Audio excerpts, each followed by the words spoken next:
Atlanta, Georgia, 2012. The summer heat radiates off the concrete steps of the Fulton County Courthouse. The air is thick and the mood is grim. Dozens of local families stand around, whispering nervously as they hold cashier's checks representing their life savings. They are hoping to buy a foreclosed home at auction. But standing at the front of the crowd are three men in crisp polo shirts staring down at iPads. They are not looking for a home to live in. They are looking for inventory. When the auctioneer begins calling out addresses, the men with the iPads do not hesitate. They outbid the local families by $10,000, $20,000, sometimes $50,000. They buy 20 houses before noon. This is the paradox of the post-2008 housing crash. While the American public saw a generational tragedy of destroyed wealth and displaced communities, private equity firms looked at the exact same wreckage and saw the greatest localized buying opportunity in modern financial history. They recognized that the fundamental engine of American middle-class wealth, the single-family home, was severely underpriced, and they were about to build a machine to take it all. "We have millions of foreclosed homes sitting on the balance sheets of Fannie Mae and Freddie Mac," a government housing official explains across a polished mahogany table in Washington. The private equity executive leans forward, tapping his pen. "Sell them to us in bulk," he says. "We will clear the distressed inventory off your books in one swing. We have the capital, and you have the crisis." This conversation sparked a pilot program engineered by the Federal Housing Finance Agency in 2012. It allowed Wall Street to buy up thousands of foreclosed homes at 30 to 50 cents on the dollar. If you are watching this, you probably realize that the housing market does not operate on supply and demand alone. It operates on policy, leverage, and inside access. By subscribing to Capital Curriculum, you are joining the few who actually map the corporate machine rather than just complaining about the symptoms. The government explicitly handed the keys to private equity. Blackstone formed Invitation Homes. American Homes for Rent scaled overnight. They leveraged cheap debt from the Federal Reserve to industrialize the oldest business in the world. Historically, Wall Street viewed single-family rentals as uninvestable. Apartment complexes made sense. You could put a single property manager in the lobby to oversee 400 units. But 400 individual houses scattered across 50 zip codes? The logistics were considered an administrative nightmare. The math only changed when two variables aligned: rock-bottom acquisition costs and mobile technology. Think of it like a decentralized factory. Instead of building one massive assembly line, the corporate landlord uses cloud computing to manage thousands of tiny, disconnected assembly lines. A single human asset manager sitting in a corporate office in Dallas can monitor the repair requests, rent collections, and leasing velocity of 2,000 homes in 3 different states simultaneously. By standardizing the finishes, using the exact same gray luxury vinyl plank flooring and the exact same beige paint in every single house, they achieved immense economies of scale. Wall Street did not invent renting, but they industrialized human habitation. They built a massive operational infrastructure designed to absorb thousands of distinct physical assets and manage them as a single mathematical portfolio. But there was a fatal flaw in the accumulation phase. It relied entirely on an endless supply of cheap, foreclosed homes. By 2015, the distressed inventory had dried up. The courthouse steps were empty. The housing market had stabilized. But the private equity machine had already raised billions of dollars from global pension funds and sovereign wealth funds. Those investors demanded aggressive, compounding returns. The machine could not simply stop buying. It had to feed the beast. If they could no longer buy foreclosures in bulk from the government, they would have to do the unthinkable. They would have to step into the traditional retail market. They would have to compete directly against the American middle class on the multiple listing service. The days of buying at a heavy discount were over. To keep the yields high, the corporate landlord machine had to engineer a system that could identify, acquire, and monopolize regular starter homes faster than any human being ever could. The era of weaponized algorithms and the systematic distortion of neighborhood housing prices was about to begin.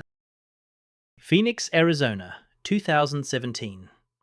The air conditioning is humming loudly inside a 3-bedroom ranch house. A young couple walks through the kitchen, smelling the fresh white paint on the cabinets. They have spent 5 years saving a 20% down payment. They have pre-approved financing from a local credit union. They stand in the driveway, holding hands, and tell their realtor to submit a full-price offer. It is a moment of pure, traditional American optimism. 3 hours later, the realtor's name flashes on the husband's phone. The optimism evaporates. Their offer was rejected. In fact, it was never even seriously considered. The house is already under contract. The winning buyer did not attend the open house. They did not request an inspection. They did not care about the fresh paint or the humming air conditioning. The buyer was a Delaware-registered shell company. They had wired an all-cash offer, sight unseen, for 10% above the asking price, exactly 12 minutes after the home was listed on the internet. The young couple was completely outmatched by an invisible rival. The frustrated husband calls his realtor, pacing around his cramped apartment living room. "Who beat us?" he asks, his voice rising. "Did another family really have $60,000 more in cash just sitting around?" His realtor sighs into the receiver. "It was not a family," she explains. "I called the listing agent. The offer came from a corporate entity. They waived the appraisal. They waived the financing contingency. They promised to close in 7 days. My listing agent said he received the offer via an automated email before he even had time to put the physical sign in the front yard. We cannot compete with this." This conversation echoes across millions of kitchen tables in cities like Charlotte, Tampa, and Jacksonville. Retail buyers were suddenly thrust into a bizarre arena where the rules of traditional real estate no longer applied. They were trying to play a game of negotiation and emotion, while their opponents were playing a game of algorithmic, high-frequency trading. The corporate acquisition machine had formally arrived on the retail market. To execute this dominance, institutional investors built proprietary software that connected directly to the multiple listing service. Think of it like a vacuum cleaner suspended over a pile of gold coins. The algorithm continuously scrapes the market for highly specific criteria. 3 bedrooms, 2 bathrooms, built after 1990, located in a Sunbelt zip code with high job growth. The millisecond a matching property hits the system, it flags it, runs an instant rental yield calculation, and auto-generates a cash offer. But the real danger is the price-setting effect. When an entity with unlimited capital buys 30% of the available inventory in a single zip code at a massive premium, it fundamentally alters the local real estate comparables. The higher prices paid by Wall Street become the new baseline for every future bank appraisal. Traditional families are forced to bid higher simply to reach the new floor. The algorithm essentially gentrifies the neighborhood overnight, not by improving the properties, but by mathematically flooding the zone with institutional cash until the middle class simply runs out of leverage. This creates a brilliant, self-fulfilling prophecy for the corporate landlord. By aggressively overpaying for starter homes, they severely restrict the supply of entry-level housing available to first-time buyers. Those defeated buyers, like the couple in Phoenix, are now trapped. They cannot buy, so they are forced to remain in the rental market. This directly increases the tenant demand for the very same single-family houses the corporation just bought. Wall Street essentially manufactures its own customer base by destroying their alternative options. But owning 80,000 houses is only half of the equation. Having a monopoly on shelter means nothing if you cannot extract the cash efficiently and distribute it to global shareholders.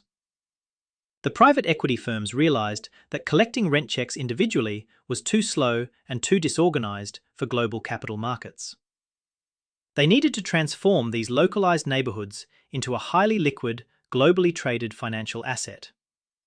To do that, they had to invent a financial instrument that the world had never seen before. The single-family home was about to be securitized. New York City, 2013. The air in the Midtown Manhattan boardroom is cold, heavily filtered, and smells faintly of dry erase markers and expensive coffee. A structuring analyst stands at the head of a massive glass table. He aims a laser pointer at a projection screen displaying a map of the United States. Thousands of tiny green dots cover cities like Atlanta, Dallas, and Orlando. Each dot represents a physical house owned by their private equity firm. The managing directors sit in silence, staring at the map. They have a problem.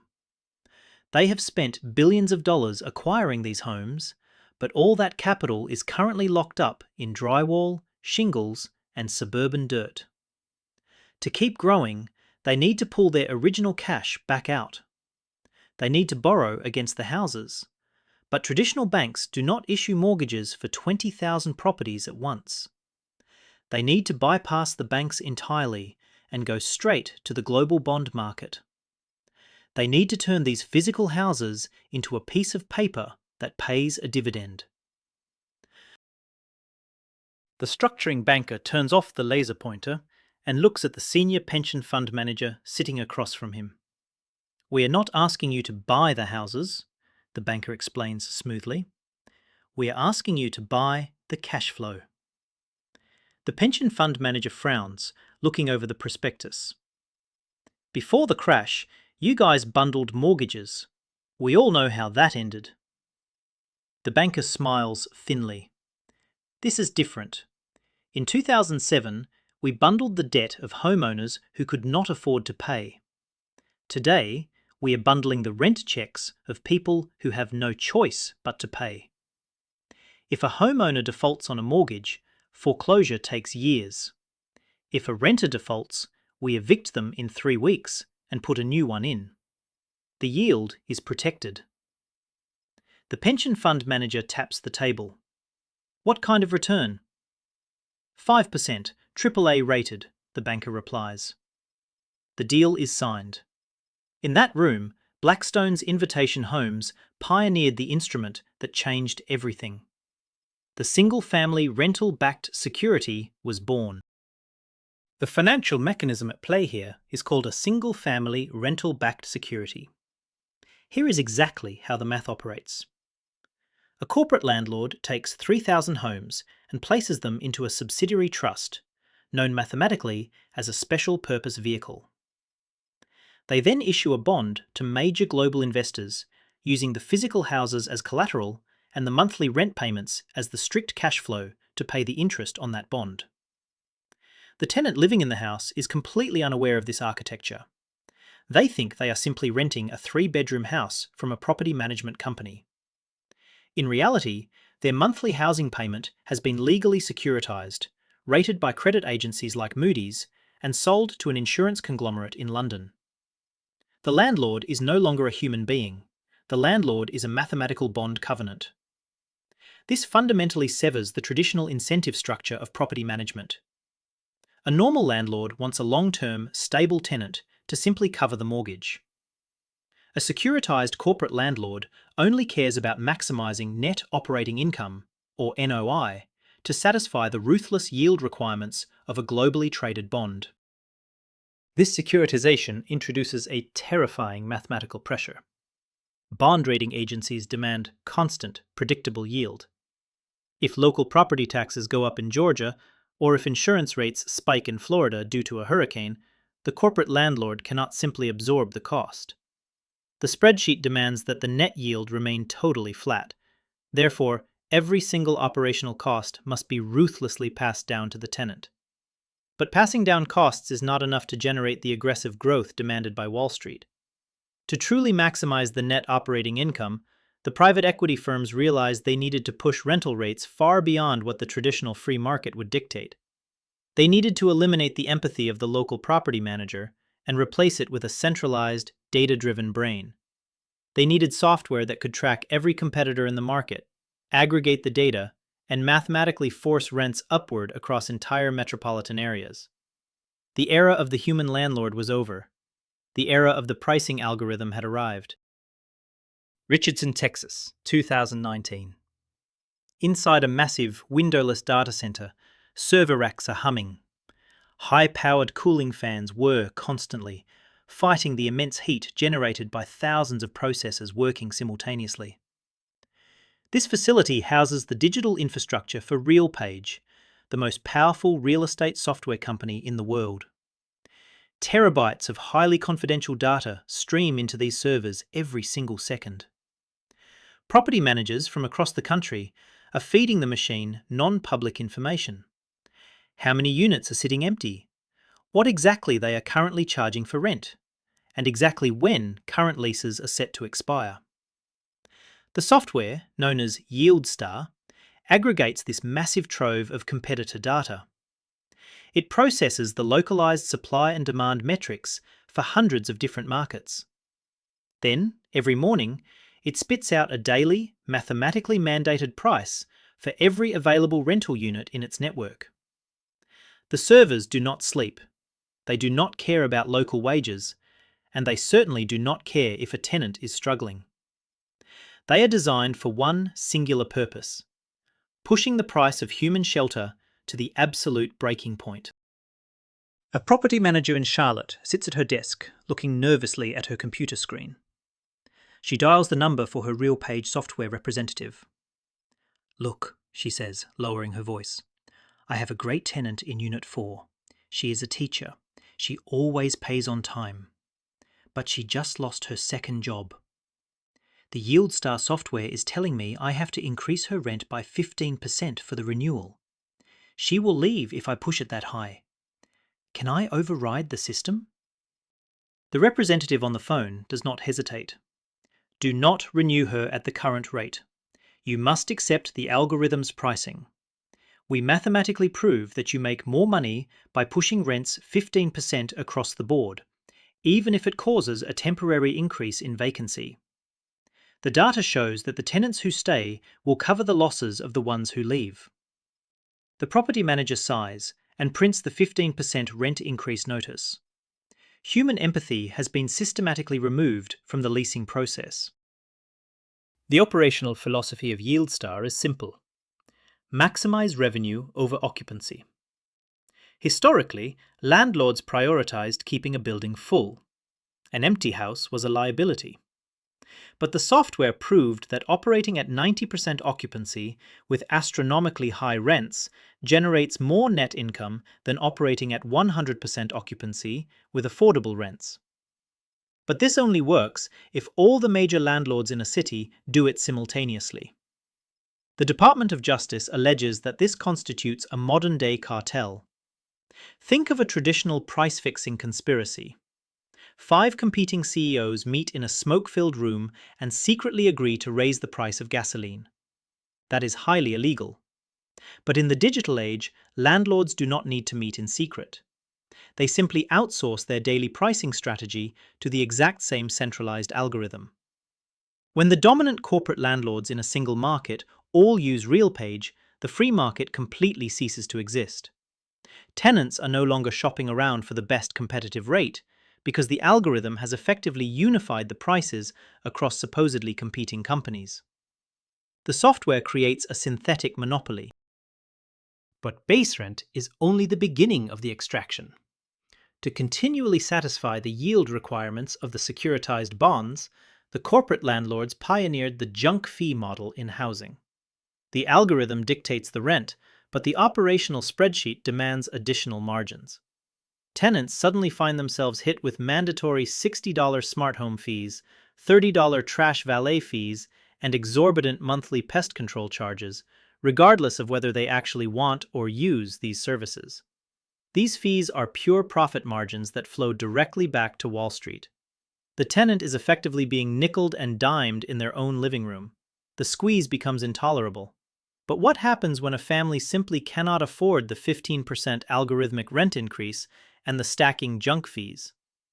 When housing is treated purely as a securitized financial asset, the human beings living inside those assets are reduced to lines on a cash flow statement. And when a line item stops producing cash, the corporate machine is designed to automatically purge it from the system. Atlanta, Georgia, 2021. Inside a municipal county courthouse, the fluorescent lights buzz overhead. A paralegal, wearing a cheap suit, drops a stack of 200 manila folders onto a clerk's desk. The folders land with a heavy thud. Each folder contains a dispossessory warrant, an eviction notice. The paralegal works for an eviction mill, a specialized law firm retained by a massive corporate landlord. He does not know the names of the tenants in the folders. He has never visited the properties. The notices were generated automatically by a centralized computer system the moment the tenants were precisely 4 days late on their rent payments. The local clerk sighs, stamping each folder mechanically. Stamp, stamp, stamp. With every motion, a family's life is thrown into chaos. This is not the emotional, reluctant eviction process of a mom-and-pop landlord trying to save their only rental property. This is a high-volume, industrialized pipeline. For the institutional investor, eviction is not a tragedy. It is simply a standard operating procedure built into the quarterly budget. Inside the courtroom, the eviction lawyer stands before the judge. The tenant, a mother of two holding a folder of pay stubs, looks terrified.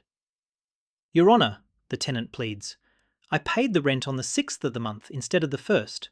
I have the receipt. But the portal locked me out and added $300 in legal fees. I cannot pay the fees." The lawyer adjusts his tie and addresses the judge without looking at the mother. "Your Honour, the corporate lease clearly stipulates that on day 4 of non-payment, the automated system formally files the warrant. That action automatically triggers a $200 legal filing fee and a $99 administrative late fee. The tenant is currently in breach of contract for failing to pay the accumulated fees. We demand immediate possession of the property."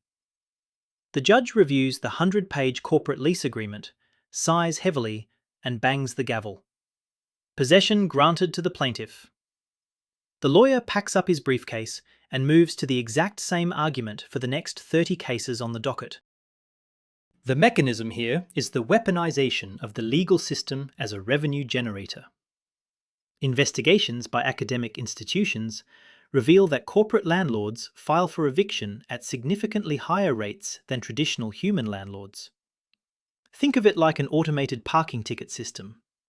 The corporate landlord uses the threat of rapid eviction not necessarily to empty the house, but as a ruthless mechanism for debt collection. By auto-filing an eviction on the very first legally permissible day, they trigger hundreds of dollars in proprietary legal fees and late fees written deep into the lease. Even if the tenant manages to scrape together the base rent, they must now pay the exorbitant corporate fees simply to stay in their home. The eviction filing itself becomes a highly profitable product. During the pandemic, congressional investigations found that several prominent private equity landlords aggressively filed to evict tens of thousands of tenants, sometimes in direct violation of federal moratoriums. The machine prioritized the yield of the securitized bond above the stability of the American public. But you cannot industrialize the eviction of the middle class without triggering a massive backlash. Across the Sun Belt, local homeowners associations began fighting back. Neighborhoods in North Carolina and Florida rapidly amended their bylaws, legally banning corporate entities from buying homes, or requiring a property to be owner-occupied for 2 years before it could be rented. At the federal level, politicians began introducing legislation to strip away the tax benefits of institutional buyers. The private equity titans realized that their acquisition machine was facing an existential threat. If local zoning boards and federal regulators locked them out of the traditional housing market, the entire securitization ecosystem would collapse. They needed a new strategy. They realized that fighting retail families for existing houses on the open market was becoming too politically toxic. So, Wall Street decided to pivot. If they were no longer allowed to buy up the existing American dream, they would simply construct a new, synthetic version of it from scratch. They would bypass the retail market entirely. The exurbs of Phoenix, 2023. Bulldozers move massive piles of red dirt under the desert sun. A brand new subdivision is rapidly taking shape. Dozens of wood-framed houses line perfectly paved cul-de-sacs. Workers are installing granite countertops, laying down sod for backyards, and building a community pool. It looks exactly like the traditional middle-class subdivisions that built American generational wealth in the 1990s. But there is a glaring difference. If you drive through this neighborhood, you will not see a single real estate agent. You will not see a single "for sale" sign in the pristine front yards. You will only see massive branded banners that say, "Now leasing." No one who ever lives in this neighborhood will own the dirt beneath their feet. Every single house, every street lamp, and the community pool are owned entirely by a single private equity firm. This is the birth of the build-to-rent economy. Wall Street is no longer just buying the neighborhood. They are manufacturing the neighborhood from the ground up. Inside an air-conditioned trailer on the construction site, a private equity director shakes hands with the CEO of a massive regional home builder. "We love the floor plans," the private equity director says, looking over the blueprints. "How long to build out the whole tract?" The builder scratches his chin. "If we sell them one by one to regular retail buyers, it will take us 3 years to clear the inventory." The private equity director pulls out a contract. "Forget the retail buyers. We will buy all 200 units today, before you even pour the concrete foundations. We will wire the cash in tranches. You get guaranteed revenue and 0 marketing costs." The builder signs the contract immediately. "It is a deal," the builder says. "What are you going to do with them?" The director smiles. "We are going to rent them back to the exact same families who can no longer afford to buy them. The middle class will pay the monthly mortgage, but my shareholders will keep the dirt." The build-to-rent model represents the ultimate structural realization of the rental trap. Historically, building new subdivisions was how America created a robust middle class. A family bought a new build, lived in it for 20 years, paid down the principal, and benefited from the appreciation of the land. That accumulated equity was the engine used to fund retirements, send children to college, or pass down wealth to the next generation. The build-to-rent mechanism entirely severs this wealth-building engine. The physical homes are built, and human beings live their lives inside the drywall. But the macroeconomic equity appreciation is entirely captured by distant institutional investors. This creates a devastating inflation feedback loop. When corporate landlords restrict the supply of homes to buy, retail prices stay artificially high. Families are forced to rent. This spikes rental demand, allowing algorithms to push rents even higher. High rents drive sticky inflation. The Federal Reserve responds by keeping interest rates high, which makes traditional mortgages even more unaffordable, permanently locking the middle class out of buying. The cycle feeds itself perfectly. The transition toward a build-to-rent economy represents the final stage of the corporate housing machine. The housing market was once a highly localized, subjective, and emotional ecosystem. By injecting massive scale, algorithmic ruthlessness, and private equity capital, Wall Street mathematically solved the inefficiencies of housing. But in doing so, they exposed a grim reality. Those very inefficiencies were precisely what allowed the working class to build wealth. When you replace the human element of shelter with a spreadsheet designed to optimize yield, the house ceases to be a home. It becomes a node in a vast, extractive financial network. And this systemic threat is not slowing down. The eviction mills will continue to churn, the software algorithms will continue to probe the absolute limits of the American paycheck, and entire subdivisions will be permanently owned by Delaware shell companies. Understanding this machinery is the only way to navigate the market. Subscribe to Capital Curriculum to stay ahead of the instruments shaping our economy. The next time a starter home hits the market, remember the mechanics. You are not bidding against another family. You are bidding against a spreadsheet. And right now, the spreadsheet is winning.